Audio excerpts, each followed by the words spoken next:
Hey guys, I'm Walt, I'm talking about comics. And this week I will talk again about the new stuff that came out.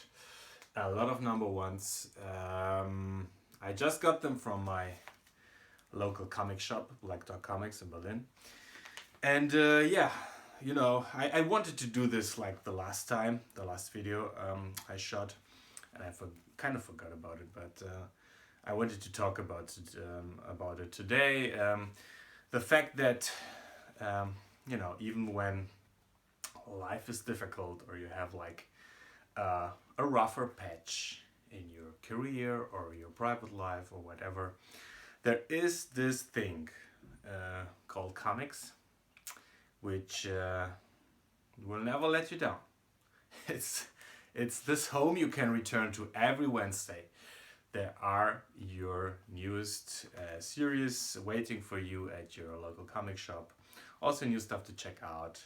You can have a nice chat. You can buy a few books. If you don't have the money, then you don't buy as many as you would have, but maybe you enjoy them even more so. Um, I'm having this kind of a rough patch right now professionally. It's not going in the right direction. I wanted to make a big announcement around this time. I can't make the announcement anymore. It was a film project, a documentary film project on comics, on a comic related topic, let's put it that way. But it didn't work out, as many other things didn't. And now I have a lot of time for comics and for reading, which is also kind of nice. But, well, you know where this is heading. The thing is, I was reading those issues and they made me very very happy. It was a very good week for comics. It was a fantastic week for comics. It's probably the best week for comics that I've had in a long time. It's only one issue that I didn't like out of those, which is really really good. It's like 9 out of 10 were really nice and fun and entertaining and thoughtful comics, and yeah, I'm very grateful for them. So should be you, and this is what I wanted to tell you guys. Sometimes you take stuff for granted, especially stuff like comics. I mean, who cares? It's just comic books. Well, you should care because, like sports, like everything that is there all the time, whatever happens in your own life, this is stuff that you can lean onto and that can help you. And if Crime Destroyer is entering your life, you know that it's a good thing because Crime Destroyer destroys crime. And this is a really fun book. It's drawn by legendary Herb Crimp, who I would say around the beginning of the 70s was a quite well-known artist. I think he worked mainly for Marvel. I only know him as an artist on The Incredible Hulk. And yeah, there is this guy, I don't know him,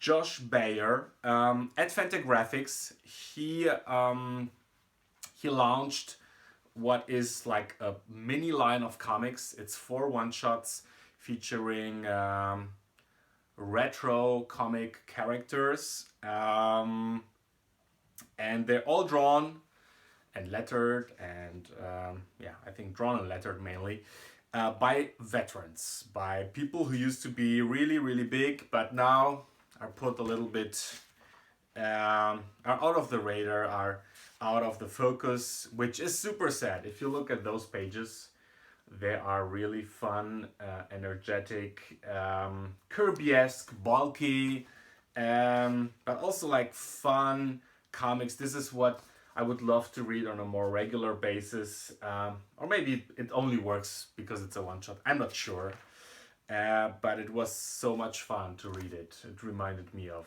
being a kid again and escaping to those nice worlds where very, very colorful. Maybe a bit too colorful in this issue. Heroes would clean up any kind of mess.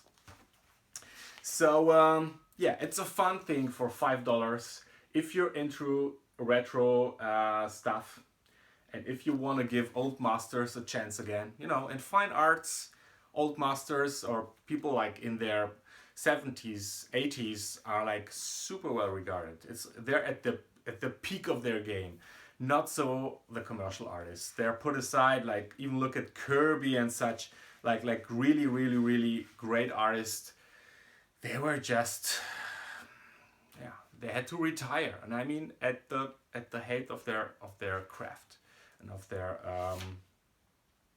maybe not their popularity anymore, but still very capable of doing fun comics. So if I would ever do a line of comics, I would totally hire those fantastic masters from the past.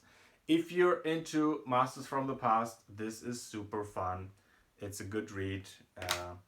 You will enjoy it. Next up, Harley Quinn, my new favorite book.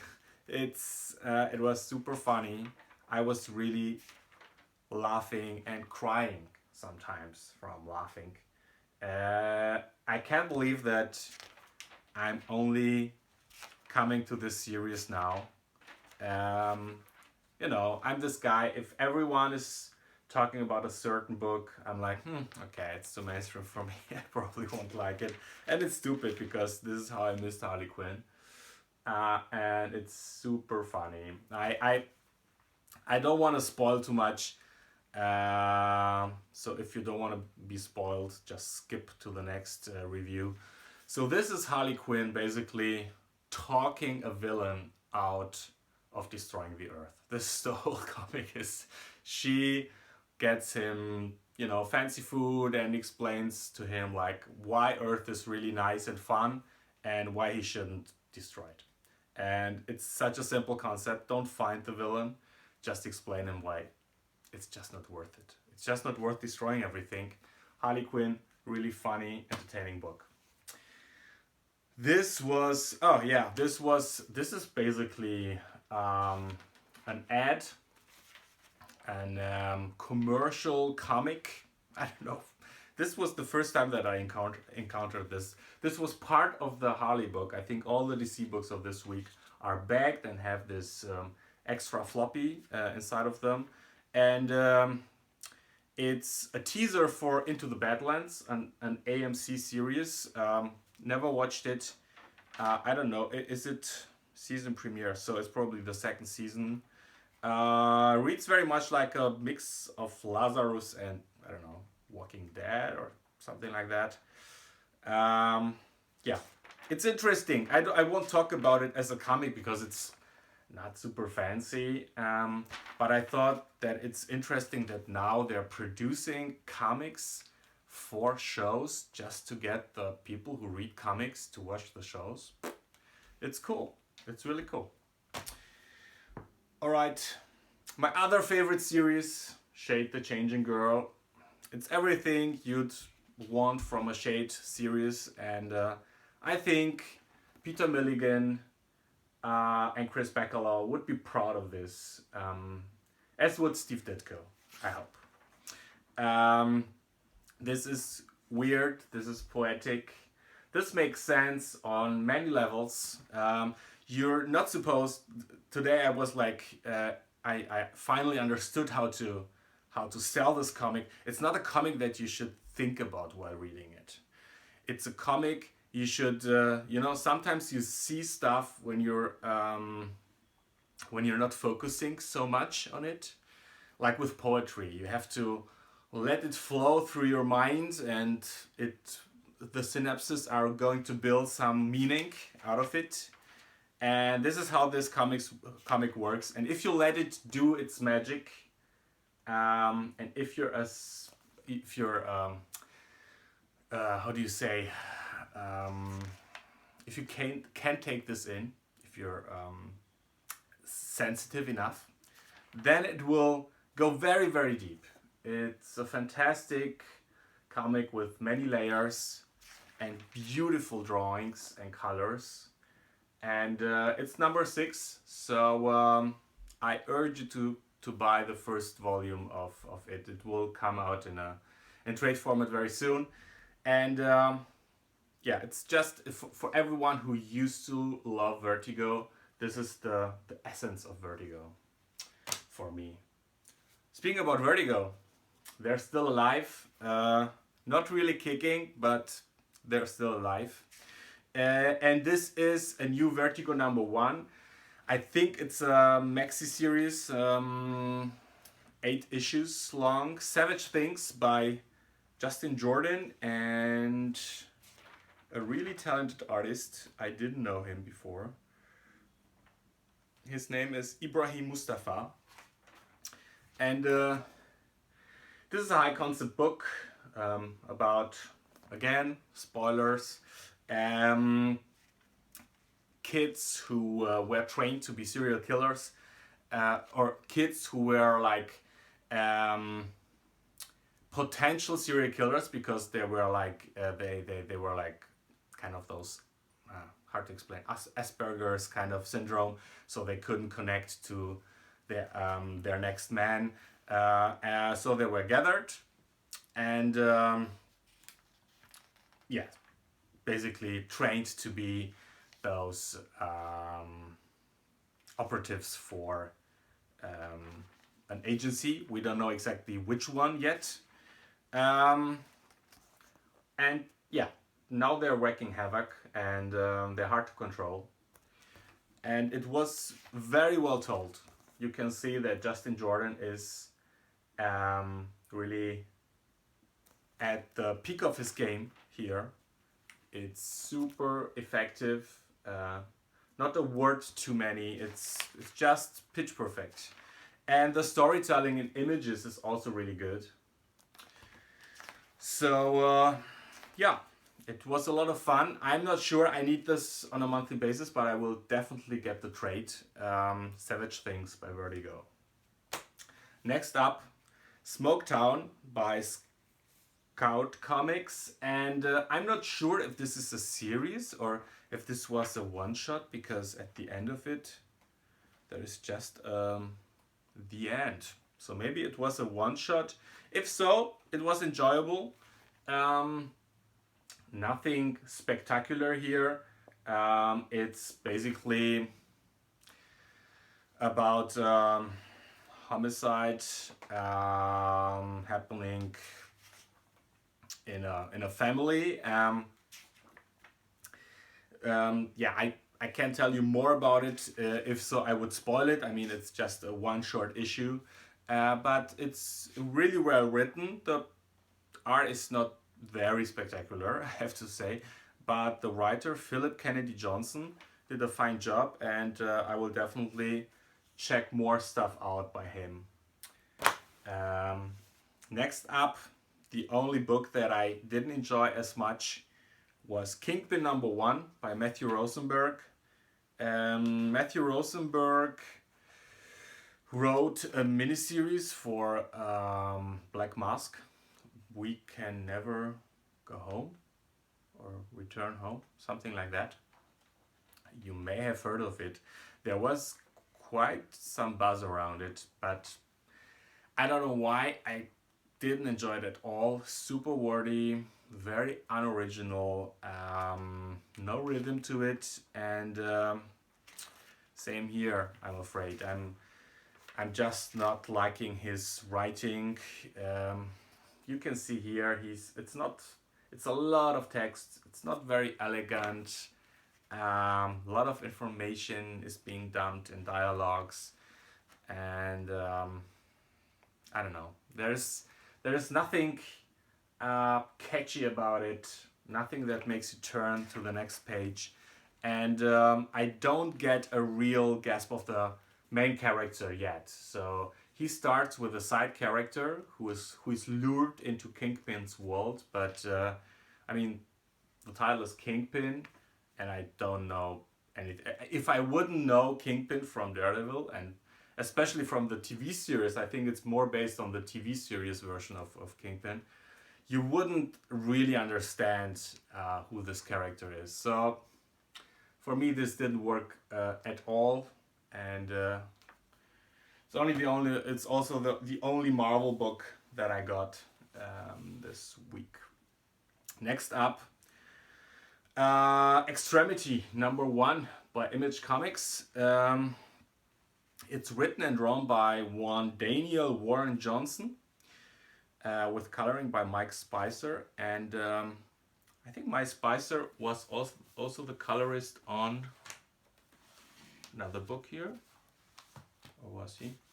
Whatever. Yeah, it's a really good comic. It's a fantastic #1. This could be this year's Monstrous, I think. The sleeper hit. Every year Image has at least one sleeper hit, and this could be it. It's genre-bending genre book, but I couldn't tell you what it is. If it's more of a fantasy or more of a sci-fi thing. It's probably a kind of a mix of both, leaning more onto the sci-fi side of things. The art is fantastic. It has a Paul Pope and also Brandon Graham vibe to it, but it's also very unique and very matured already. I mean, I'm super surprised that I don't know anything about this guy, Daniel Warren Johnson. Never heard of him, and this #1 reads like, could be one of Image's bigger creator names. Again, the art. Look at this. It's beautiful. It's really impressive, and the pacing, the flow from one panel to the other, the way he directs the reading and the viewing of the whole page was super impressive. It's not something that you normally keep count of, but in this case I was very surprised how fluent everything was. I was really drawn into it, and it's like you fly through the whole comic. It's a nice flow experience, and it's a great action book, action adventure, sci-fi, Middle Ages book. Really good. Check it out. This is Reich #2. I've talked last week about Reich. Nothing changed since last week. I really like this one. It's a biography book on the Austrian psychologist Wilhelm Reich, and it's really cool. It's like this underground cartoony thing done by an auteur, writer / artist. And I told you last week that I miss those days where creators used to release non-genre stuff in serialized form, and not only in graphic novel form. And this week I got Royal City by Jeff Lemire, which is exactly that. It's I'm not supposed to say slice of life, because in the back matter Jeff Lemire talks about the fact that slice of life sounds super boring, but not if it's done right. And it is kind of slice of life. It's like, it's family. It's what Jeff Lemire basically always does, but he also does very, very good. And it's a super, super thick, 40 plus pages issue, full of Lemire writing and artwork. And you can see that his artwork has won some more depth, some more finesse. He's getting better and better as a cartoonist, and he was always a great storyteller. And this harks back to his Essex County days. It's about family relationships, and he builds this great panoramic view of a city and its inhabitants, mainly one big family. Um, and there is also a mystery to it. So if it's not enough for you to read about families, even if it's like tense, interesting stories, there is a mystery here, and this first issue does a perfect job of introducing all those characters and web them together and have a nice little reveal towards the end. Yeah, I enjoyed it very, very much. And yeah, Jeff Lemire also writes about the fact that he was a bit afraid of doing this on a monthly basis. He knows that he has to compete with hundreds of books every month. So he'll definitely have my subscription, and I hope a few of yours too. I know it's tempting to wait for the $10 trade at Image. It's tempting to wait for trades anyways because they're relatively cheaper. But those books can only survive if we get them on a regular basis. And the single issues, it is how the market works, are what, are the foundation of everything. So I hope you check it out, and I hope you'll subscribe to it because it's very good. And that's it. Thank you very much for watching. My sale on eBay is still going on, so if you haven't checked it out, I will put a link in the description. Check it out. It's a lot of Marvel, DC stuff, some Image stuff, some new stuff, some old stuff, a lot of good stuff. So have a nice day. Thank you for watching, and bye bye.